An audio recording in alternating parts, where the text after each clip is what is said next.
mondial du blog, nouvelle forme de communication sur Internet. Une association de blogueurs existe en Côte d'Ivoire. Zoom sur ses activités dans ce journal. Manœuvre militaire maritime conjointe, un patrouilleur français a accosté à Abidjan pour des échanges d'expériences avec les militaires ivoiriens sur la lutte contre la piraterie maritime. En Sierra Leone, une initiative intéressante, un laboratoire mobile sillonne les quartiers pour détecter les personnes infectées par le virus Ebola. Et puis au Lesotho, un calme précaire prévaut dans le pays après le coup d'État d'hier perpétré par l'armée. Le Premier ministre est réfugié en Afrique du Sud. Mesdames et messieurs, bonsoir. Bienvenue dans votre journal. Ce soir, on s'intéresse au blog, une nouvelle forme de communication. Le blog est avant tout un carnet de bord ou un journal que l'on partage avec le reste du monde. Vu les innovations que le blog a apportées dans le monde de la communication par Internet, une journée a été consacrée à ce phénomène. L'occasion de faire connaissance avec l'association des blogueurs de Côte d'Ivoire. Son siège dénommé Au Village est situé à Biétry, dans la commune de Marcory. Allons donc à la découverte des blogueurs avec Thérèse Kofi et Fatou Fofana. Le blog, une forme de communication sur Internet qui a plusieurs avantages, notamment ceux d'être facile à créer et à utiliser. Cela fait du blog un outil de plus en plus prisé par les internautes en général et par une catégorie particulière, ce sont les blogueurs. Le blog nous vient des réflexes qui étaient adoptés dans l'ancien temps par des marins qui utilisaient un journal pour détailler régulièrement toutes les activités ou tout ce qu'ils pouvaient voir de façon quotidienne quand ils partaient en mer. Avec la naissance des nouveaux médias participatifs, les blogs ont pris de l'ampleur parce que maintenant, on demandait aux citoyens lambda qui a la possibilité de donner des informations ou de donner un certain nombre de choses qu'il a vécues quotidiennement ou des sujets qu'il maîtrise, de les aborder sur une plateforme qui est Internet. C'est comme un journal intime que chaque citoyen sur lequel peut écrire, penser des sujets qui l'intéressent. On parle d'Ebola actuellement, ça peut être aussi un canal qu'on peut utiliser pour sensibiliser. Ici, ces blogueurs se sont réunis au sein d'une communauté, l'Association des blogueurs de Côte d'Ivoire. Ils ont la particularité d'avoir créé un Haut Village, un espace d'intelligence collective et d'innovation sociale. Chaque personne qui fréquente cet endroit se sent responsable de l'évolution de cet espace, mais il se sent aussi responsable de la formation de celui qui est en face de lui. Parce que nous restons convaincus qu'en chaque Africain, il y a du potentiel. Et de la rencontre de deux personnes jaillit un projet. C'est aussi l'endroit où on prototype des projets innovants pour donner vie à des idées d'entreprise. Je suis au village dans le cadre de mes activités avec la Fondation africaine de l'innovation, qui est basée à Zurich et qui chaque année a un prix de l'innovation qui s'appelle le Innovation Prize for Africa, qui entre autres alloue 150 000 $ à 3 innovateurs qui ont une idée vraiment intéressante, qui a un potentiel commercial et un impact social. À l'heure actuelle, le prix est ouvert jusqu'au 31 octobre 2014. Au-delà d'être un outil de communication, le blog est pour les blogueurs un moyen de participer au développement de leur pays avec de nombreuses actions pour l'éducation de la jeunesse et pour la lutte contre la cybercriminalité. Et on reparle de la menace de la fièvre hémorragique à virus Ebola. En Guinée, les populations ont peur face à l'épidémie de fièvre hémorragique et elles sont en colère face à la gestion de cette maladie par les autorités. À Conakry, les autorités tentent de rassurer après l'hospitalisation d'un Guinéen à Dakar. Cet étudiant a bien été contaminé en Guinée par son frère. C'est sa sœur, atteinte elle aussi par Ebola, qui a expliqué aux médecins qu'il venait de partir au Sénégal. Nous avons pris quelqu'un de notre bureau ici de OMS qui parle le Wolof. On a commencé toute l'investigation, on a alerté les équipes au Sénégal pour qu'ils puissent prendre les mesures. Donc je pense que ça montre vraiment le système d'alerte et contact, on travaille bien ensemble. Mais en Guinée, le système d'alerte ne fonctionne pas toujours aussi bien, loin de là. Dans la commune de Matoto, la Croix-Rouge arrive pour récupérer une dépouille, celle d'une femme qui s'est présentée dans cette clinique privée. Les médecins ont d'abord cru à une crise de paludisme jusqu'à ce que la patiente vomisse du sang. Ils ont alors alerté les agents chargés de la riposte contre Ebola. Le numéro vert que nous avons, on a appelé tout de suite les gens, les alerter pour dire « Ah, nous avons un cas en face de nous ici, est-ce que vous pouvez venir voir pour nous aider à faire le diagnostic différentiel ?» Mais personne n'est venu, il n'y a pas eu d'analyse de sang.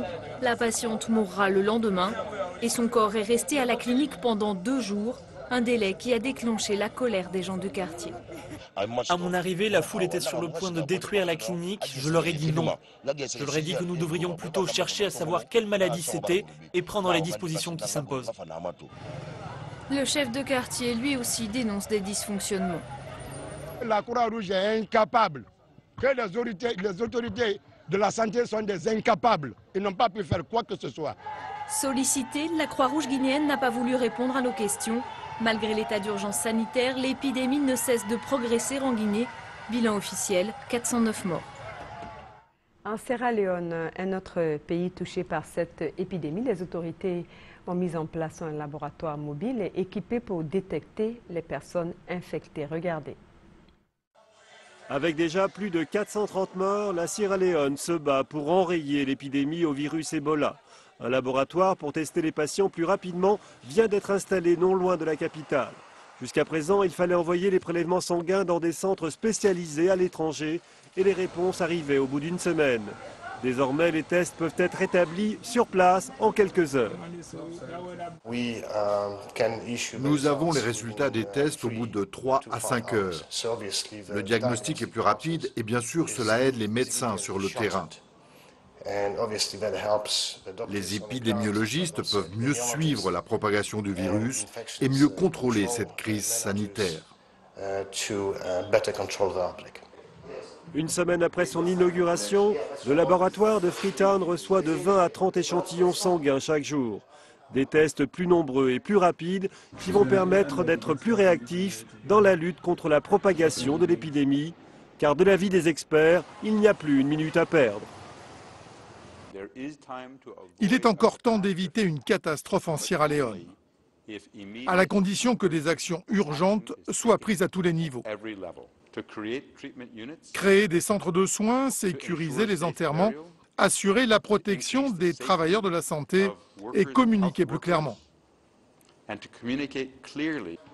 Financé par l'OMS, ce nouveau laboratoire de test est conçu pour assurer une protection maximale, ce qui devrait rassurer le personnel de santé qui a déjà payé un lourd tribut à l'épidémie dans ce pays. Pour rappel, sachez qu'aucun cas d'Ebola n'a été déclaré en Côte d'Ivoire et on croise les doigts.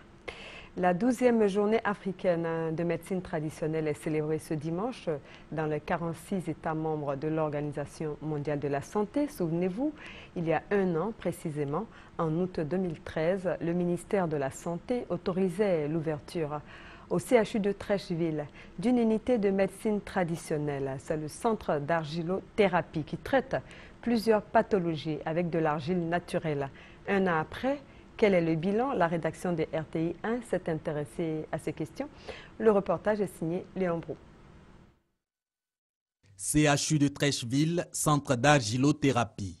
Aliko y est arrivé il y a 5 mois, partiellement paralysé à la suite d'un accident vasculaire cérébral. Il est en passe de recouvrer l'usage de ses membres. J'arrive à me déplacer quand même. Il y a des moments où je m'oublie. J'ai l'impression que ça va. J'espère que ça va aller. Voici le praticien qui suit Aliko, Aboutou Kofidi, soigné à base de plantes avec pour remède principal l'argile. En 1 an d'activité dans ce cabinet, il ne peut évaluer le taux de guérison de ses malades. Il note toutefois avoir traité plus de 17 000 patients. Beaucoup de malades ont été déclarés guéris par les médecins. Nous, on ne déclare personne guéri. Quand quelqu'un qui avait un cancer, par exemple, le médecin dit qu'il est en rémission, qu'il va lui donner 6 mois pour voir si la maladie va revenir. Pour nous, la personne est guérie. Nous sommes passés d'un patient à 120 patients par jour en termes de santé publique. C'est une réalité que la médecine traditionnelle est utilisée en Côte d'Ivoire. Le bilan pour moi est positif. Possible de recouvrer la santé au centre d'argilothérapie, mais une guérison non sans difficulté. Le coin est tellement exigu que nous passons 6 heures de temps. Aujourd'hui, par exemple, je suis arrivé ici à 7 heures, mais il est presque midi, je n'ai pas encore été reçu. Alors, on souhaiterait que M. Aboutou trouve un cabinet plus grand. Élargir le centre d'argilothérapie pour l'épanouissement des praticiens et patients, le ministère de la Santé en a fait sienne la préoccupation. Il envisage même l'installation de centres d'argilothérapie dans les autres établissements sanitaires de référence du pays. En attendant la concrétisation de cette volonté, Aboutou Kofi et ses 120 malades se bousculent au quotidien dans ce cabinet de 30 mètres carrés au CHU de Trècheville. Les enfants handicapés et orphelins de la pouponnière de Yopougon, qui souffrent par ailleurs de troubles de la vision, ont reçu une centaine de paires de lunettes de vue. Cette belle initiative est à mettre au crédit de l'ONG Bon Berger. Reportage Serge Gongomé. Une centaine de lunettes pharmaceutiques offertes aux enfants handicapés et orphelins de la pouponnière de Yopougon. Un geste de l'ONG Le Bon Berger, coût du don 2 500 000 francs CFA. Objectif, aider ces enfants socialement défavorisés à retrouver une vision nette afin de réussir les exercices et autres activités de la vie auxquelles ils auront à faire face. Pour nous, les yeux, c'est important. Et depuis lors, nous voyons que ces enfants ont des difficultés au niveau des yeux. L'ONG a décidé de pouvoir réagir dans ce sens-là, pour pouvoir aider ces enfants à pouvoir obtenir leur verre pharmaceutique afin qu'ils puissent bien voir et bien aller à l'école. Timoko Gueux, représentant la ministre de la Solidarité de la Famille, de la Femme et de l'Enfant, Anne Désiré Ouloto, Neïté Mamadou, représentant le maire de la commune de Yopougon, Gilbert Koné Kafana, parrain de la cérémonie, ont exprimé la gratitude de ces autorités face à ce acte de générosité des responsables de l'ONG Le Bon Berger. Il faut dire que c'est un réel besoin dans nos structures, parce que nos enfants ont mal aux yeux. Ils ne voient pas clair, hein? Donc ils ne peuvent pas bien suivre en classe. Et puis, ceux qui ne vont pas à l'école, ils ne peuvent pas se déplacer sans l'aide de quelqu'un. Ouverte le 20 novembre 1978 et placée sous le sceau du ministère de la Solidarité de la Famille, de la Femme et de l'Enfant, la pouponnière de Yopougon reçoit les enfants abandonnés et les enfants souffrant de handicap psychique. Elle compte à ces jours 62 pensionnaires. En politique, le train ivoirien de l'émergence, en abrégé le TRIE, marque une halte à Daloa. Les coordonnateurs du Haut-Sassandra et du Bas-Sassandra ont été installés hier samedi. Leur mission, mobiliser les militants du RHDP pour un nouveau consensus électoral autour du président Alassane Ouattara en 2015. Cette cérémonie, présidée par le ministre d'État Ahmed Bakayoko, a connu une mobilisation exceptionnelle. C'est ce que nous dit Sidonie Davila. Amir Norbert et Kofi Sévérin ont été investis coordonnateurs du Haut-Sassandra et du Bas-Sassandra du train ivoirien de l'émergence TRIE. Visant à mobiliser toutes les forces et toutes les sensibilités, le TRIE entend créer un consensus national autour de l'émergence en 2020 avec le président Alassane Ouattara. Il s'agit de faire en sorte que toutes les forces vives de la Côte d'Ivoire, en commençant par le FPI et tous les autres, que nous puissions nous entendre sur un minimum. De Boaké, en passant par Yamsokro, le TRIE a marqué un arrêt dans la cité des Antilopes. Invités à bord, plus de 3000 rois et chefs coutumiers, ainsi que les élus et cadres du Haut-Sassandra. Tous venus apporter leur soutien total et sans faille aux actions de développement du président de la République. Le ministre d'État, Ahmed Bakayoko, président d'honneur du TRIE, après avoir félicité cette initiative, a exhorté les garants de la tradition à prôner la paix et la cohésion. Mobilisons-nous, faisons un consensus autour du président Ouattara et du président Bédié. En 3 années de paix, tout le monde entier est impressionné. Tous les présidents, tous les rois, les souverains de la Côte d'Ivoire, et puis vous disent bravo. La paix qu'on a retrouvée là, il ne faut plus jamais qu'on s'amuse avec ça. Le prochain arrêt du train ivoirien de l'émergence, TRIE, la région de la Marawi. Après le Haut-Sassandra, le Ourodougou, avec la tournée de mobilisation du secrétaire général par intérim du RDR, Amadou Soumaoro. À l'ordre du jour, l'élection des secrétaires départementaux annoncée pour le 6 septembre prochain. Sidonie Waka Davila. La communion totale, c'est l'union autour du secrétaire général du Rassemblement des Républicains et autour du président de la République. Le message est passé 5 sur 5. C'est un secrétaire général qui est en parfaite harmonie avec sa population. Je voudrais que toute la Côte d'Ivoire sache que Séguéla mettra tout en œuvre pour que le deuxième mandat du chef de l'État puisse se faire. Nous qui sommes des élus, nous qui sommes des hommes politiques, on doit avoir le contact avec la population toujours. C'est ça qui est le plus important. On ne doit pas gouverner à partir d'Abidjan. Cette visite est une visite opportune. Ils sont venus constater que la région de Ourodougou est un des bastions forts du RDR. La visite du ministre Amadou Soumaoro, secrétaire général par intérim du RDR, le Rassemblement des Républicains, aura laissé un bon souvenir aux populations du Ourodougou, mais surtout beaucoup d'espoir quant à ce deuxième mandat sollicité par le président de la République, Alassane Ouattara. À la faveur de cette tournée de mobilisation, le secrétaire général du RDR a rencontré les responsables des différentes structures de base du parti. Avec eux, il a été question d'élection des secrétaires départementaux. Prévu pour se dérouler le 6 septembre prochain, le premier responsable du parti, Amadou Soumaoro, a souhaité que ces élections se déroulent dans un esprit de démocratie. En attendant le 6 septembre prochain, les différents candidats se préparent activement à investir le terrain. Le collectif des femmes Oué de Côte d'Ivoire et de la diaspora se met en ordre de bataille pour la réélection du président Alassane Ouattara. Elles l'ont fait savoir au cours d'une cérémonie à Yopougon en présence de la ministre Anne-Désirée Ouloto et des leaders du mouvement national de soutien à la candidature unique. Salimatou Dia, Victorine Yaoyoboué, reportage.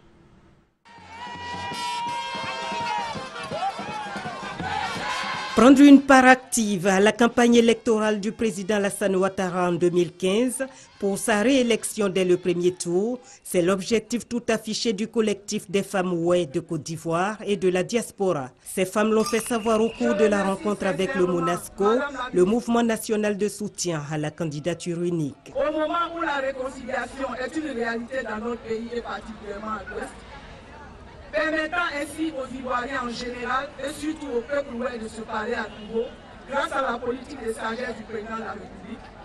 Les femmes ouest de Côte d'Ivoire et la diaspora ne pouvaient pas rester en marge d'une telle dynamique qui place résolument la Côte d'Ivoire sur le chemin de l'émergence. Les femmes ouest sont fières de lui et prennent l'engagement de le soutenir massivement aux prochaines élections. Pour le président du MONASCO, les femmes doivent se mettre ensemble pour accompagner le président dans sa politique de développement en faveur des femmes. La Côte d'Ivoire avance. Aujourd'hui, tout a changé positivement. La Côte d'Ivoire était dans le coma, est debout, est en train de marcher. Mais il faut que la Côte d'Ivoire court. Quand on demande un deuxième mandat pour que la Côte d'Ivoire court, ça va dépasser tout le monde. Cette cérémonie a été une occasion pour ces femmes de faire quelques doléances au chef de l'État, notamment l'obtention d'équipements agricoles. On se réconcilie à Mbayakro et cela tombe très bien à quelques jours de la visite d'État du président de la République dans la région de Lifou. La ministre de la Solidarité, de la Famille, de la Femme et de l'Enfant était jeudi dernier dans le département de Mbayakro pour une médiation entre les populations des Anwakro et Kwadio-Kwasikro après un conflit foncier. La ministre de la Solidarité les a invités à bannir la division au profit de l'union de l'entente gage de développement. Reportage Charles Tatou. Reconstituée d'elle-même 30 ans après le déplacement de la boucle du cacao vers l'ouest du pays, les forêts naturelles dans la région de Mbayakro commencent à réveiller les vieux démons de guerre fratricide. La pratique de l'éviaculture, qui d'ailleurs y réussit, crée déjà la jalousie et la haine dans certains villages. En témoignent les rapports de voisinage considérablement dégradés entre les populations de Nzankro et celles du campement de Kwadio-Kwasikro. La jeunesse de Kwadio-Kwasikro a décidé de s'organiser en divisant la forêt en plusieurs portions. Une partie pour l'EVA et une grande partie pour le vivrier. Et c'est ainsi que nous avons commencé l'exploitation de nos forêts. Ça fait environ 3 ans. Et nous avons été surpris qu'après cette même forêt que nous avons exploitée pendant 3 ans, soit revendiquée par nos voisins. Les habitants de Kwadjo Kwasikro ont vu leurs maisons et leurs biens matériels incendiés par leurs voisins. C'est donc pour apaiser les esprits et les cœurs des populations de ces deux localités opposées que la ministre de la Solidarité, de la Famille, de la Femme et de l'Enfant, Anne Wouleto, y est allée les mains chargées de vivres et de non-vivres. Anne Wouleto a rappelé aux populations de Zankro que les actes de vandalisme n'honorent pas le pays et le président de la République, Alassane Ouattara. Une demi-tonne de riz, de l'huile, des sachets de pâtes alimentaires leur ont été offerts. À Kwadjo Kwasikro, le même message a été livré aux populations victimes des actes de vandalisme de leurs voisins. Quelles que soient les circonstances vécues, quelles que soient les difficultés, trouvez toujours le temps de s'asseoir sous l'arbre à palabre, de parler, de discuter jusqu'à trouver des solutions consensuelles. Les populations qui ont essuyé la haine de leurs voisins ont reçu une tonne de riz, des lots d'ustensiles de cuisine, des matelas et plusieurs cartons de savon, d'huile et de sachets de pâtes alimentaires. L'invité du magazine du dimanche présenté par Alvorassa était Clément Kwame Bikalou, spécialiste en nouvelle économie et développement durable, également préfet du département de Kouto. L'entretien a porté sur la ville durable. Nous vous proposons un extrait. Durable en tant que telle, il n'y a pas de définition officielle de la ville durable. On la considère comme la ville de demain, mais surtout c'est la réponse à une forte croissance urbaine. Figurez-vous, aujourd'hui dans le monde, il y a 50% de la population qui vit dans les villes. Avec tous les problèmes que cela engendre, vous avez la forte croissance au niveau de la circulation automobile, vous avez les pollutions, vous avez les embouteillages à des heures de pointe, vous avez des émissions de CO2. Donc, si vous voulez, dans l'idée des villes durables, il est question de ne pas accentuer les difficultés que nous vivons déjà. Donc, si vous voulez une définition de la ville durable, on peut la concevoir comme la ville qui est soucieuse du confort de vie des populations et en même temps respectueuse de l'environnement. Le gouvernement a entrepris la construction de logements sociaux. Est-ce que cela peut s'inscrire dans la notion de ville durable? Oui, à condition de ne pas perdre de vue la finalité des logements sociaux. C'est-à-dire? Parce que, vous savez, les logements sociaux visent un objectif de mixité sociale. Donc, leurs conditions d'accession doivent être telles que les moins nantis puissent côtoyer les plus nantis. C'est un impératif d'équité sociale. Bientôt, le poste à péage de Saint-Grobo sur l'autoroute Abidjan-Yamoussoukro sera officiellement mis en service. Les travaux avancent bien. C'est le constat fait vendredi dernier par Diakité Koti Souleymane, président du conseil d'administration du Fonds d'entretien routier, la structure en charge de la gestion du péage. Reportage Ali Diarasouba. Il suscitait beaucoup d'interrogations et de curiosité jusqu'ici auprès des usagers de l'autoroute Abidjan-Yamoussoukro. Certains le trouvaient rudimentaire, d'autres trop lent. Le poste à péage de Saint-Grobo offre aujourd'hui un bien meilleur visage. L'ouvrage sera bientôt aux normes réglementaires à l'instar de celui d'Atenguier. Déjà, les box et le système de paiement manuel laissent désormais place à l'automatisation des transactions. Pour se rendre compte de l'évolution des travaux, le président du conseil d'administration du FER, le fonds d'entretien routier, Diakité Koti Souleymane, s'est rendu sur les lieux. Il y a 2 semaines, nous sommes venus faire une visite de chantier.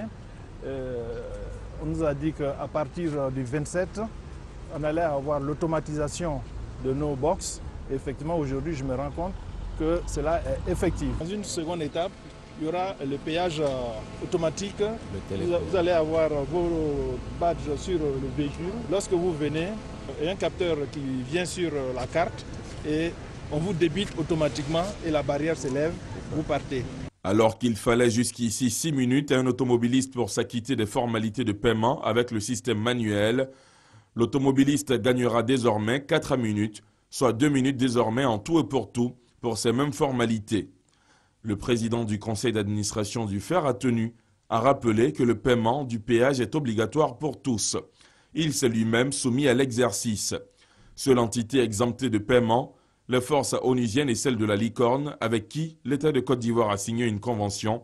Rappelons que les péages d'Atenguier et de Saint-Grobo sont entrés en vigueur depuis le 15 mai 2014. Coopération entre la France et la Côte d'Ivoire dans la lutte contre la piraterie maritime. Et je vous l'ai annoncé dans les titres. Depuis quelques jours, un navire de guerre français dénommé le Ventose séjourne en Côte d'Ivoire. Pendant 6 jours, les marins français vont échanger leur expérience avec leurs homologues ivoiriens en vue de lutter contre le grand banditisme sur les eaux du golfe de Guinée. C'est dans ce cadre qu'une manœuvre militaire maritime conjointe s'est déroulée, occasion pour la Marine nationale de Côte d'Ivoire de mettre en évidence le patrouilleur émergence, le fleuron de notre pays. Il s'agit d'une manœuvre militaire maritime franco-ivoirienne qui s'inscrit dans le cadre de la lutte contre la piraterie et le grand banditisme en mer. En effet, un hélicoptère, un patrouilleur, un porte-avions et 2 embarcations commando étaient engagés dans cette activité tactique au cours de laquelle le patrouilleur L'Émergence, le 2e bateau de guerre de la marine ivoirienne, a rodé ses dispositifs opérationnels dans des formations tactiques. Les hommes de l'amiral Djakari Diakonaté ont réalisé les capacités de leur nouveau bateau à s'affranchir des difficultés de transmission instantanée entre navires, aéronefs et stations terrestres, les systèmes de navigation par GPS en tout temps et l'optimisation des actions de l'artillerie à bord. Depuis l'appareillage au quai de la base annexe de la Marine nationale jusqu'en haute mer, en passant par le canal de Vridi, l'équipage L'Émergence, déjà amariné, a fait montre d'une réelle performance aux côtés du Ventose, le bâtiment de guerre de la Marine française. Ainsi, durant 6 jours, l'équipage Ventose entreprendra avec ses hôtes ivoiriens des activités opérationnelles et des séances d'instruction. Des experts de l'Agence nationale d'appui au développement rural ANADER ont séjourné au Maroc. Ils sont allés s'inspirer du modèle de réussite agricole de ce pays. Les précisions avec Jean-Jacques Kwame Alla. Rabat, séance de travail entre experts ivoiriens et marocains de l'agriculture. Au centre, le plan Maroc vert, PMV, pilier du développement agricole du royaume chérifien, un plan qui a permis de multiplier par 3 le revenu des paysans du Maroc. Ces échanges sont suivis d'une visite de terrain, occasion pour la délégation ivoirienne de l'Agence nationale d'appui pour le développement rural ANADER de toucher du doigt quelques acquis du PMV. Elle peut tout aussi s'imprégner des stratégies qui ont déclenché ces succès, notamment l'agrégation qui repose sur l'approche projet conduite par de vraies agro-entreprises. La Côte d'Ivoire peut bénéficier de l'expérience des Marocains pour améliorer la productivité, en même temps l'expertise des usiniers. Ces découvertes sont d'expériences à capitaliser pour les experts ivoiriens. Ici au Maroc, vous verrez que tout a été aménagé par le gouvernement, par l'État. Donc vous voyez que déjà la terre est disponible pour tous ceux qui veulent travailler la terre. L'ANADER même nous ont parlé qu'on n'a pas accepté. Et j'ai vu ici que cette même travail, le Maroc font ici. Et leur vie aussi est bien améliorée. Autre défi à relever, consacrer 10% du budget de l'État à l'agriculture, conformément à l'engagement pris par les pays africains en 2003. Pour l'heure, en Côte d'Ivoire, le secteur agricole assure pour 53% des exploitations nationales, 2 tiers des emplois et représente 20% du produit intérieur brut. Parcourons l'actualité en bref. En Afrique, l'affaire de trafic de bébés en provenance du Nigeria continue de faire des vagues au Niger. L'ancien président et actuel président de l'Assemblée nationale, principal opposant au pouvoir, mis en cause dans cette affaire, serait en fuite. On commence avec la situation confuse qui prévaut au Lesotho. Son premier ministre, Thomas Taban, est réfugié en Afrique du Sud après ce qui ressemble à un coup d'État militaire. Confusion au Lesotho, ce petit royaume enclavé dans l'Afrique du Sud traverse depuis 24 heures une grave crise qui oppose le Premier ministre et le chef des armées. La capitale a été réveillée samedi par des tirs. L'armée a investi plusieurs points stratégiques de la capitale, confisquant armes et véhicules appartenant à la police. L'armée, qui a regagné ses quartiers dans la mi-journée, nie toute volonté de prendre le pouvoir. Mais le Premier ministre Thomas Taban a dénoncé un coup d'État militaire. Il s'est réfugié en Afrique du Sud. L'armée somalienne et les forces de l'Union africaine ont repris la localité de Bulomareur, bastion des combattants Chebab dans le sud du pays. Cette nouvelle offensive vise à récupérer les points d'accostage des insurgés qui se déplacent souvent par bateau. Le prochain objectif est de reprendre le port stratégique de Baraoué, d'où les Chebab exportent du charbon de bois vers les pays du Golfe. 4 combattants Chebab ont été tués dimanche à Mogadiscio. Ils venaient d'attaquer une prison et le siège des services de renseignement.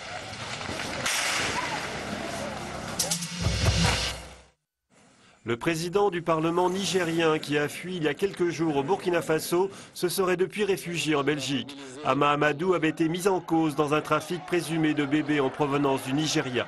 17 personnes, dont le ministre de l'Agriculture, ont été inculpées fin juin à Niamey pour avoir fait de fausses déclarations de maternité. Devenu le principal opposant au président Issoufou, Hama Amadou soupçonne un règlement de compte politique. Il affirme avoir quitté le pays parce qu'il se sentait menacé. Prochain rendez-vous de l'actualité à 23 h en compagnie de Hamza Diaby. Excellente suite de programmes sur RTI 1, la chaîne qui rassemble, et à très bientôt.